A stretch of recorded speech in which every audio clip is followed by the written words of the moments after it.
प्रभु आप यहाँ? हाँ, लेकिन कुछ समझ में आया देवगुरु? क्या प्रभु? आइए बताता हूँ।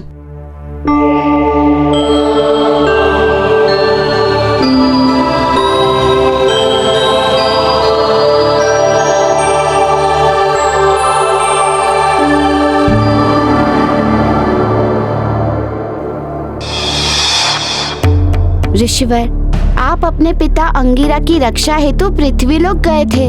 हाँ, स्मरण है प्रभु। उसके बाद? प्रभु, उसके बाद की कोई भी घटना का मुझे स्मरण नहीं है।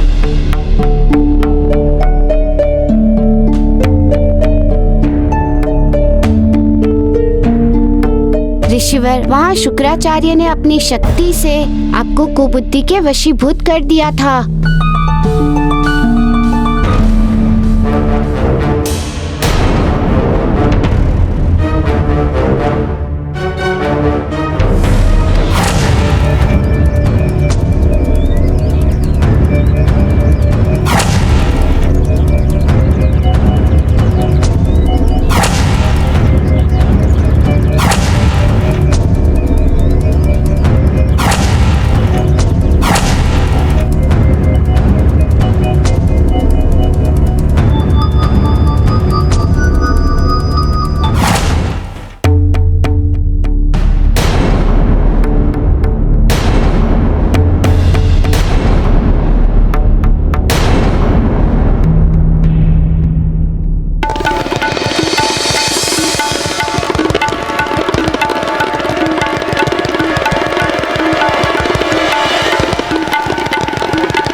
प्रभु, कैसा अधर्म कर दिया मैं।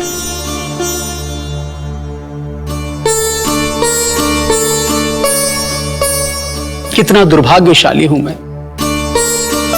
देवगुरु, क्षमा याचना की कोई आवश्यकता नहीं है। आप सर्वश्रेष्ठ हैं, हमारे गुरु हैं आप।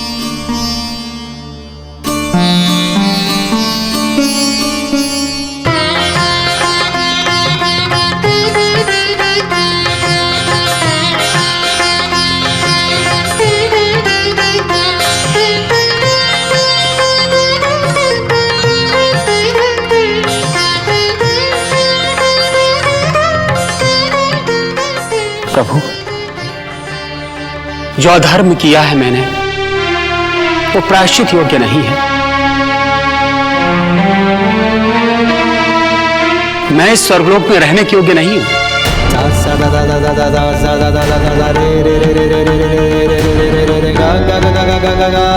नहीं।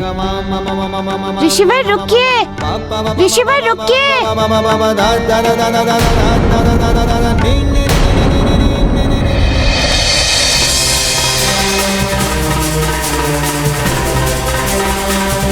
रुक जाइए गुरुदेव, रुक जाइए, रुक जाइए गुरुदेव, रुक जाइए,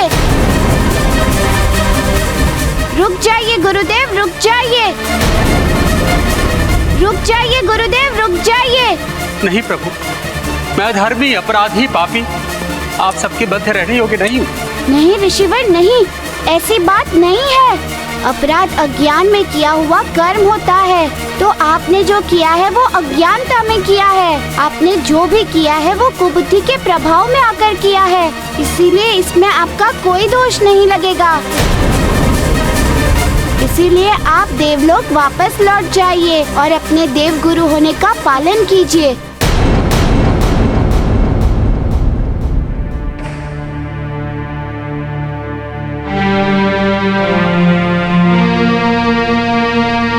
नहीं प्रभु, नहीं।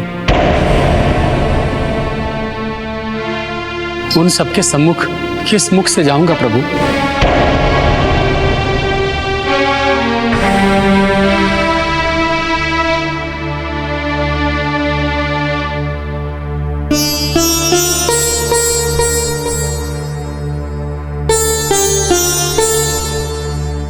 लज्जित अपराधी होते हैं ऋषिवर, और आप अपराधी नहीं हैं, अधर्मी नहीं हैं।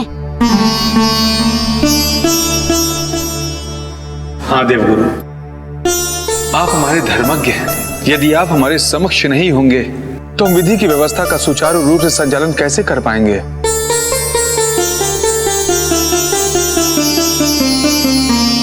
आपसे निवेदन है देवगुरु, कृपया हमारे साथ स्वर्गलोक को चलें। हाँ देवगुरु, हमारे साथ चलने की कृपा कीजिए।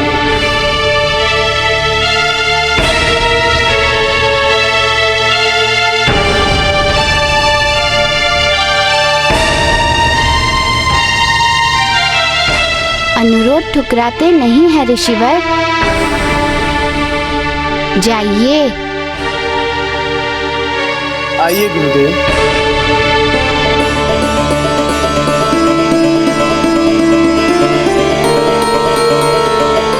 प्रभु, आपका बहुत बहुत धन्यवाद जो आपने हमें इतने बड़े संकट से उबार लिया।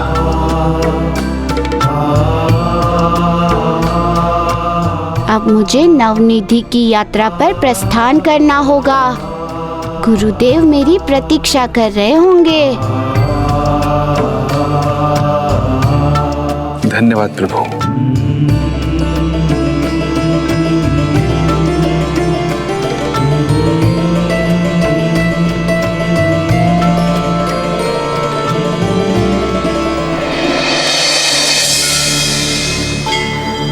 माता, प्रभु हनुमान ने सृष्टि के लिए बहुत ही लाभकारी कार्य कर दिया। जहां एक ओर उन्होंने ऋषि अंगिरा को पापमुक्त किया, वहीं दूसरी ओर देवगुरु बृहस्पति को कुबुद्धि के प्रभाव से मुक्त कर दिया, और साथ ही अष्ट सिद्धि की कथाओं को संग्रहित कर संसार के परोपकार के द्वार भी खोल दिए। हाँ देवकुबेर, जामवंत जी के माध्यम से अष्ट सिद्धि की कथाएं जन जन तक पहुंच रही हैं। धर्म स्थापना का बड़ा ही महत्वपूर्ण कार्य किया है हनुमान ने। हाँ माता, इसी कारण तो उन्होंने संतान निधि के पश्चात अन्य निधियों को प्राप्त करने की अपनी यात्रा को विराम दिया था। तो क्या प्रभु हनुमान पुनः शेष नौ निधियों को प्राप्त करने की यात्रा पर निकलेंगे? हाँ देवकुबेर, अवश्य करेंगे। तो माता, अब वो अगली निधि कौन सी होगी जिसे प्रभु हनुमान को प्राप्त करनी होगी? बल निधि। अगली निधि बल निधि है देवकुबेर। ये निधि बड़ी ही महत्वपूर्ण निधि है। इसे प्राप्त करने के पश्चात इस संसार में बल निधि संसार में हनुमान के नाम से ही जानी जाएगी।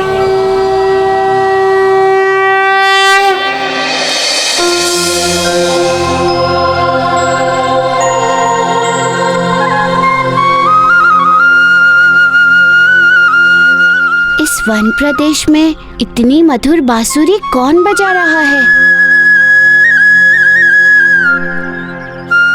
इसका अर्थ है कि अवश्य ही कोई ग्राम है निकट में।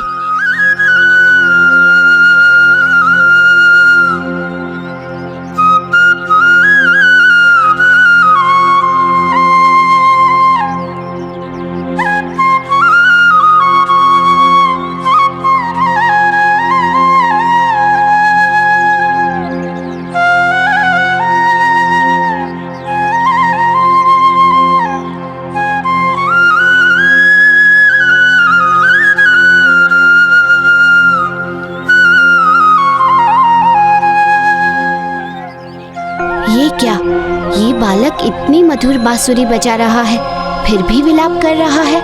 इसका अर्थ है कि ये अवश्य ही किसी समस्या में है। मुझे इसकी समस्या का समाधान करना होगा। इसका अर्थ है कि ये अवश्य ही किसी समस्या में है। मुझे इसकी समस्या का समाधान करना होगा।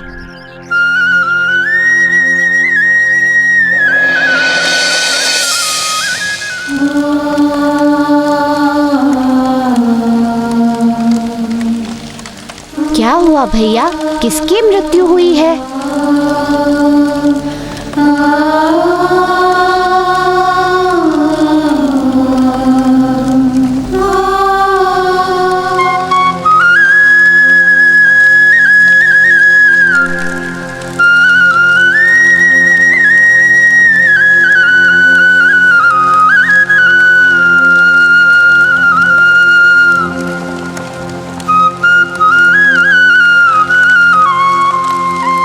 पुत्र,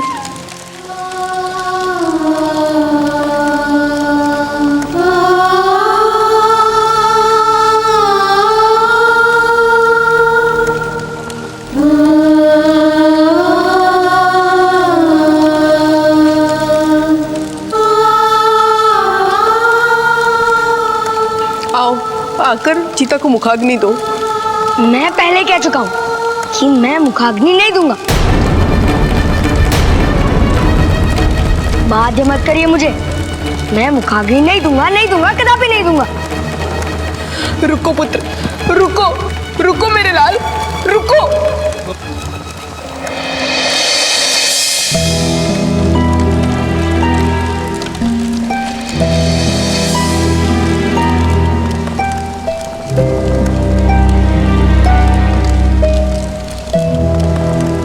क्या हुआ भैया, किसकी मृत्यु हुई है?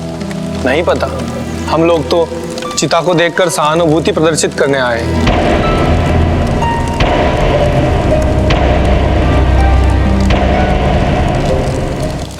आओ आकर चिता को मुखाग्नि दो। मैं पहले कह चुका हूँ कि मैं मुखाग्नि नहीं दूंगा।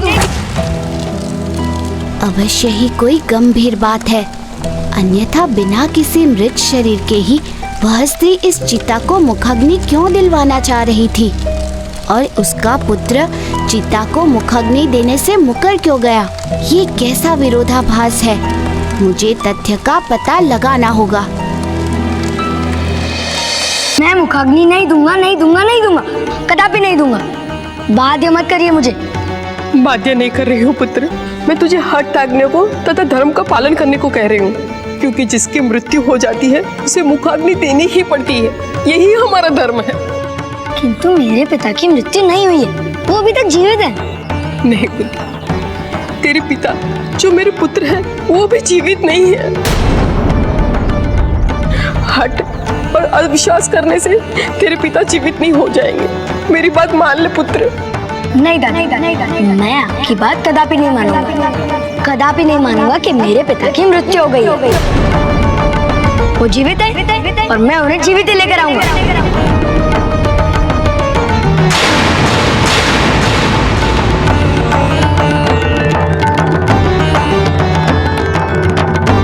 अब मैं तुझे कैसे समझाऊं पुत्र कि जिनकी मृत्यु हो जाती है वो दोबारा जीवित नहीं होते।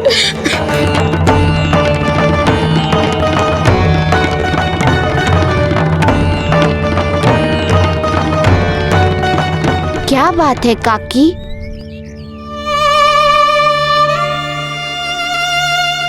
आप रो क्यों रही हैं? पुत्र, मैं अपने दुर्भाग्य और दुर्दिन को रो रही हूँ। किंतु ऐसा हुआ क्या है कि आप इस चिता को मुखाग्नि की बात कर रही हैं?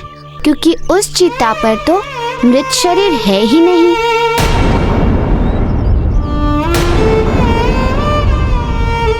मत ले जाओ पुत्र, मुझे अतीत के आंगन में मत ले जाओ।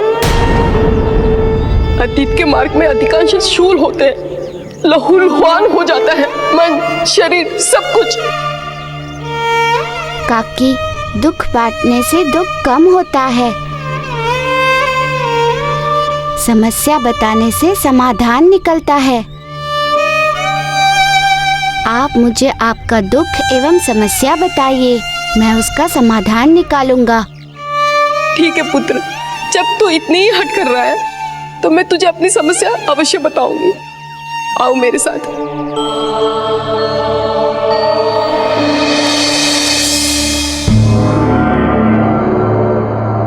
माता, पृथ्वी लोक पर यह कैसे अप्रासंगिक घटना हो रही है, और इसका अर्थ क्या है माता? देव कुबेर, इस संसार में घटने वाली कोई भी घटना ना तो प्रासंगिक होती है और ना ही अर्थहीन होती है। इस संसार में घटने वाली प्रत्येक घटना का कोई अर्थ होता है, इसका निमित्त होता है। तो इसका अर्थ ये है माता कि ये घटना भी किसी अर्थ से जुड़ी हुई है। हाँ देव कुबेर, इस घटना के दो कारण रहे हैं। एक तो इससे हनुमान जुड़े हैं, तथा दूसरा कि प्रत्येक निधि के निर्माण के पीछे एक ठोस घटनाक्रम रहा है। तो इसका अर्थ ये है माता कि यह घटना भी 9 निधियों में से एक निधि के निर्माण की जड़ है। बिल्कुल देव कुबेर, उस वृद्धा का पुत्र भी नव निधियों के निर्माण में से एक निधि का कारण बनने वाला है। हनुमान जो बल के देवता हैं, वे इसी घटनाक्रम के माध्यम से इस संसार में बल का निर्माण करेंगे। प्रभु की लीला प्रभु ही जाने, अक्षर से सत्य है माता। धन्य है प्रभु और धन्य है प्रभु हनुमान की लीला। पुत्र, मेरा एक ही पुत्र था, हाथी के समान बलवान, गज शक्ति। वो सदा अपने बल का प्रयोग ग्राम हित के लिए ही करता था। उसी ने इस क्षेत्र के खेतों से पत्थर निकालकर जमीन को समतल और उपजाऊ बनाया और लोगों को खेती की आजीविका दी।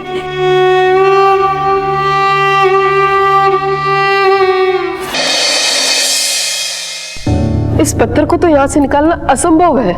माँ, असंभव समझकर इसे यहाँ छोड़ना अनुचित होगा। और अगर ये पत्थर यहां रहा तो हल चलाना असंभव है। आप निश्चिंत रहिए, मैं इसे हटाने का प्रयास करता हूं। आप निश्चिंत रहिए।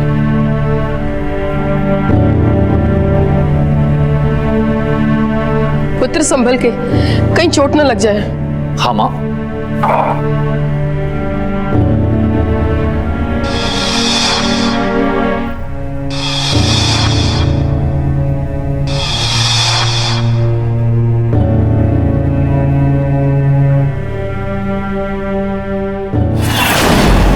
और इस प्रकार उसका जीवन ग्रामवासियों के लिए समर्पित था। रक्षा सुरक्षा मानो उसका धर्म था। उसके रहते कोई भी बाह्य शक्ति हमारे ग्राम को क्षति नहीं पहुंचा पाई।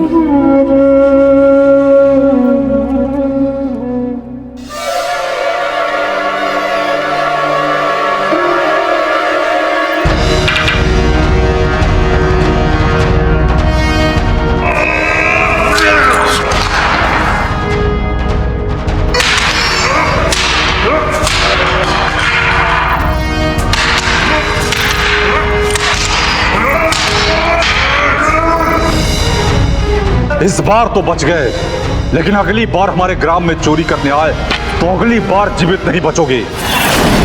वास्तव में काकी, आपके पुत्र तो बड़े ही दयालु और दूरदर्शी प्रवृत्ति के व्यक्ति थे।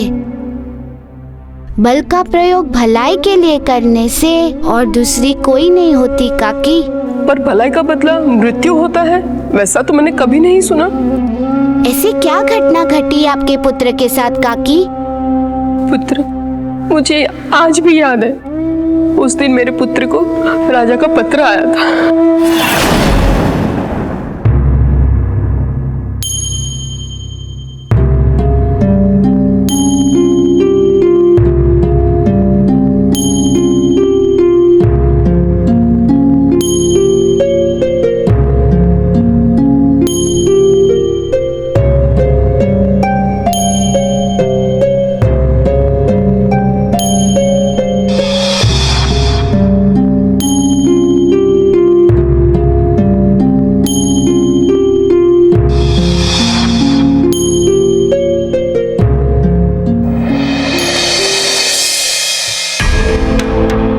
गज शक्ति, जब से मुझे तुम्हारे बल के संबंध में पता चला है, तब से ही मैं तुमसे मिलने को उत्सुक हूँ।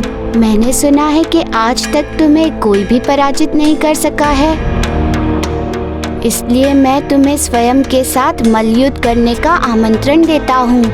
तुम इससे अपना सौभाग्य समझना कि तुम्हें मेरे साथ मल्लयुद्ध करने का सुअवसर प्राप्त हो रहा है।